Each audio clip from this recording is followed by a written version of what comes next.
ក្រោយឃើញលេងល្អទៅនឹងលីយ៉ុនលោក Ferdinand ទទូចឲ្យ Man U កុំលក់តារាឆ្នើមរបស់ខ្លួនម្នាក់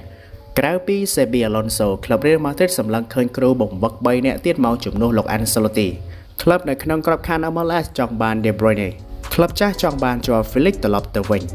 បាទសូមគោរពនឹងជម្រាបសួរបងប្អូនអរគុណខ្ញុំបាទ Teraday ស្វាគមន៍មកកាន់វីដេអូថ្មីហើយថ្ងៃនេះត្រូវថ្ងៃទី19ខែមេសាឆ្នាំ2025ហើយយើងនឹងវិលមកជួបគ្នាជារៀងរាល់ថ្ងៃវិញបន្ទាប់ពីចូលឆ្នាំខ្មែរហើយជ្រើសកាលនេះក៏សូមអរគុណទៅកាន់បងសូម៉ាលីដែលជួយ support ខ្ញុំតាមរយៈកងរួមដែលបងប្អូនជាច្រើនទៀតដែលខ្ញុំមានដាក់ឈ្មោះរបស់ពួកគាត់នៅវីដេអូមុនហើយបងប្អូនដែលចង់ជួយ support អាច support បានតាមរយៈ QR code ដែលខ្ញុំមានដាក់នៅលើវីដេអូនេះដើម្បីជាការផ្គត់ផ្គង់ធ្វើវីដេអូជាបន្តរហូតដល់ចប់ World Cup 2026អរគុណខ្លាំងមែនទែនឥឡូវយើងឈានដល់ខ្លឹមសារវីដេអូដូចតទៅ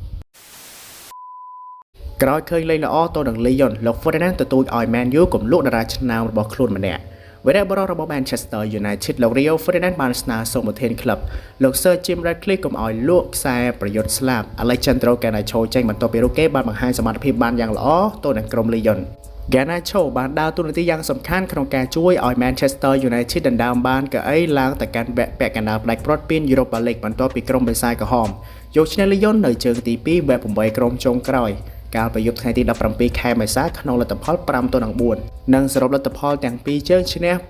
7-6ក្រោយការប្រកួតបញ្ចប់លោក Ferdinand ពិតជាមានការកោតសរសើរលើខ្សែប្រយុទ្ធសញ្ជាតិអាហ្សង់ទីនវ័យ20ឆ្នាំមែនទែនលោកថែមទាំងទទូចសូមឲ្យ Manchester United កុំលក់រូកេចេញទៀតផងដែរដល់ស្រង់ពីសម្ដីដើមអតីតខ្សែការពារក្រុមជម្រើសជាតិអង់គ្លេសបានថ្លែងប្រាប់ TNT Sport ថានៅពេលមានកន្លែងទូលាយដើម្បីរត់ Alejandro Garnacho អាចក្លាយជាការគំរាមកំហែងដ៏ពិតប្រាកដសម្រាប់ក្រុមគូប្រជែងគាត់ត្រូវការធ្វើការបន្ថែមទៀតដើម្បីបន្តអភិវឌ្ឍខ្លួនប៉ុន្តែគាត់គឺនៅក្មេងហើយកំពុងស្ថិតក្នុងការលូតលាស់ទៅមុខសូមរក្សាគាត់ទុកខ្ញុំជឿជាក់ថា Manchester United គួរតែរក្សាគាត់ទុកគួរលើកផងដែរថានៃមួយរយៈមុនគឺមានព័ត៌មានរសើបជាច្រើនបានអាងថា Man U គឺមានបំណងលក់ Garnacho ចេញដោយសាររូកេលេងពុំសូវត្រូវនឹងទម្រង់លេងរបស់អ្នកចាត់ការលោក Ruben Amorim ប៉ុន្តែបន្ទាប់ពីរូកេបង្ហាញសមត្ថភាពល្អលោក Ferdinand ក៏បានចេញមុខសូមឲ្យក្រុមបិសាចក្រហមរក្សាគាត់ទុកវិញក្រៅពី Xabi Alonso ក្លឹប Real Madrid សម្លឹងឃើញគ្រូបង្វឹក3នាក់ទៀតមកជំនួសលោក Ancelotti ក្លឹប Atletico Real Madrid បានសម្លឹងឃើញគ្រូបង្វឹកឆ្នើម4រូបមកជំនួសលោក Carlo Ancelotti ស្របពេលតំណែងនៃចាត់ការសញ្ជាតិអ៊ីតាលីវ័យ65ឆ្នាំរូបនេះកំពុងស្ថិតក្នុងការឡើងកម្ដៅខ្លាំងយោងតាមការចុះផ្សាយដោយសារព័ត៌មាន Sky Sport បានដឹងថាលោក Carlo Ancelotti នឹងមិននៅដឹកនាំ Real Madrid ដល់បញ្ចប់រដូវកាលនេះឡើយលោកនឹងដឹកនាំក្រុមត្រឹមការប្រកួតវគ្គផ្ដាច់ព្រាត់ Copa del Rey ទៅនឹង Barcelona នៅសប្តាហ៍ក្រោយប៉ុណ្ណោះបន្ទាប់មកលោកទំនងជានឹងចាក់ចេញពីទឹកដី Santiago Bernabeu ភ្លាមមូលហេតុដែលធ្វើឲ្យកៅអីលោក Ancelotti ឡើងកម្ដៅខ្លាំងបែបនេះបន្ទាប់ពីលោកមិនអាចជួយឲ្យ Real Madrid ឡើងទៅកាន់វគ្គពាក់កណ្ដាលផ្ដាច់ព្រាត់ពាន UEFA Champions League បានក្រោយបរាជ័យក្រោមធ្វើជើងក្រុម Arsenal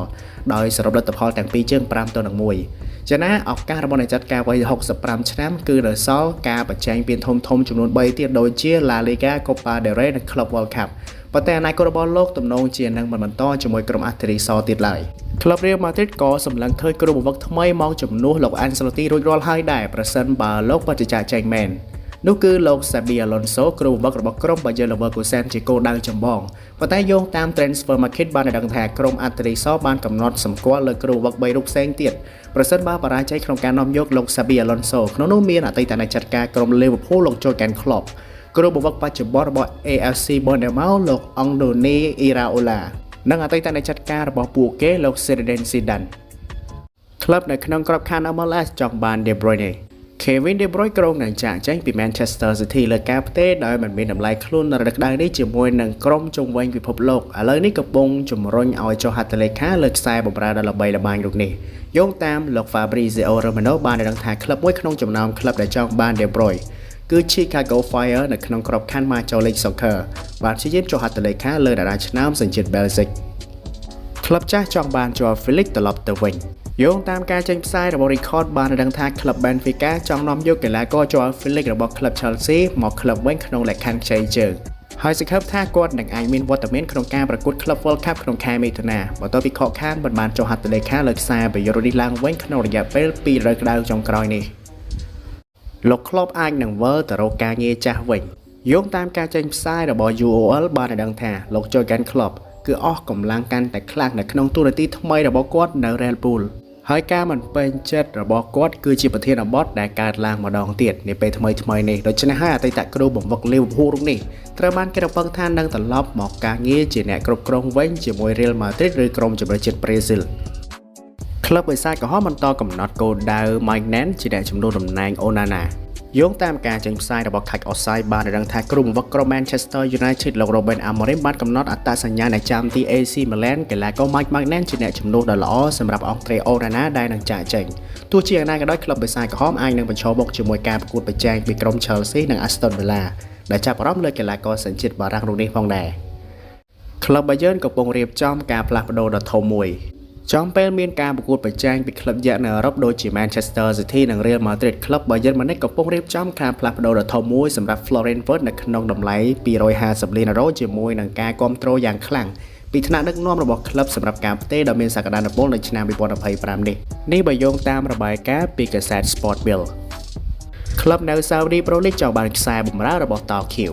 ក្លឹប Al Nassr បានកំណត់គោលដៅសម្រាប់ទីផ្សារនៅរដូវក្តៅរួចហើយដោយចង់ពង្រឹងតំបន់បម្រើរបស់ពួកគេជាមួយនឹងការផ្ទេរកីឡាករ Moises Caicedo នេះបើយោងតាមកាសែត The Telegraph ខ្សែបម្រើរូបនេះត្រូវបានគេនិយាយថាជាគោលដៅក្តីសុបិនរបស់ក្រុម Saudi Pro League ប៉ុន្តែនឹងត្រូវចំណាយយ៉ាងហោចណាស់100លានផោនតាមពិតទៅ Osimhen ធ្លាប់បានច្រានចោលសំណើផ្លាស់មក Man U ម្ដងហើយដោយសារគាត់មិនចង់ប្រជែងតំណែងជាមួយខ្សែប្រយុទ្ធរូបនេះបងប្រុសបង្កើតរបស់កីឡាករ Victor Osimhen លោក Andrew Osimhen បានទម្លាយថាប្អូនប្រុសរបស់ខ្លួនធ្លាប់បានបដិសេធសំណើផ្លាស់ទៅកាន់ Manchester United ក្នុងឆ្នាំ2020ម្ដងហើយដោយសារគាត់មិនចង់ប្រជែងតំណែងជាមួយខ្សែប្រយុទ្ធ Odion Ighalo Victor Osimhen ធ្លាប់មានការចង់បានដោយ Man U កាលពីឆ្នាំ2020មុនពេលរូគេផ្លាស់ទៅកាន់ក្លឹប Napoli របស់អ៊ីតាលីបន្ទាប់ពីរូគេបង្ហាញសមត្ថភាពបានយ៉ាងអស្ចារ្យជាមួយ Lille ដែលរកបាន18គ្រាប់ក្នុងការបង្ហាញខ្លួន39ប្រកួតនៅរដូវកាល2019-2020យ៉ាងណាក៏ដោយ Andrew Osimhen បានទម្លាយថារឿងដែល Man U ចង់បាន Victor Osimhen គឺជារឿងពិតមែនប៉ុន្តែចុងក្រោយខ្សែប្រយុទ្ធសញ្ជាតិនីហ្សេរីយ៉ាវ័យ25ឆ្នាំរូបនេះបានសម្រេចចិត្តបដិសេធសំណើនោះវិញដោយសារតែរូគេជាមនុស្សម្នាក់ដែលមានការគោរពខ្លាំងចំពោះកីឡាករ Odion Ighalo ហើយគាត់គឺមិនចង់បច្ចេកតំណែងជាមួយមិត្តរួមសញ្ជាតិរូបនេះនៅទឹកដី Old Trafford នោះទេ Odion Ighalo ដែលបច្ចុប្បន្នមានវ័យ35ឆ្នាំរូគេបានផ្លាស់ទៅលេងនៅ Manchester United បានមួយរដូវកាលពោលគឺនៅក្នុងរដូវកាល2020-2021ហើយក្រោយមករូគេក៏បានផ្លាស់ទៅកាន់ក្លឹប SH Senho នៃលីកប្រទេសចិននិងចុងក្រោយនេះកំពុងលេងនៅក្លឹប Al Wehda នៅលីក Saudi Pro League តែទៅនឹងរឿងនេះលោក Andrew Osimhen បានថ្លែងប្រាប់ Complete Sport យ៉ាងដូចនេះថាវាគឺពិតខ្លាំងណាស់ដែល Manchester United ចង់បាន Victor ប៉ុន្តែគាត់បានប្រាប់រឿងខ្លះមកកាន់ខ្ញុំថាគាត់គឺមានការគោរពខ្លាំងចំពោះ Odion Ighalo ហើយគាត់គឺមិនចង់បច្ចេកតំណែងនៅក្នុងឯកសណ្ឋានអាវមួយនេះជាមួយ Odion Ighalo នោះទេយ៉ាងណាក៏ដោយថ្មីនេះតាមរយៈប្រភពចុះផ្សាយដោយសារព័ត៌មានពីបរទេសជាច្រើនគឺមានពាក្យចចាមអារាមថា Man U កំពុងតែគិតគូរចង់បាន Victor Osimhen ជាថ្មីនៅក្នុងទីផ្សាររដូវកីឡាករនារដូវរងានេះក្នុងគោលបំណងដើម្បីយករូគេមកជំនួសកន្លែង Marco Rashford ដែលទំនងជានឹងចាកចេញពីក្លឹប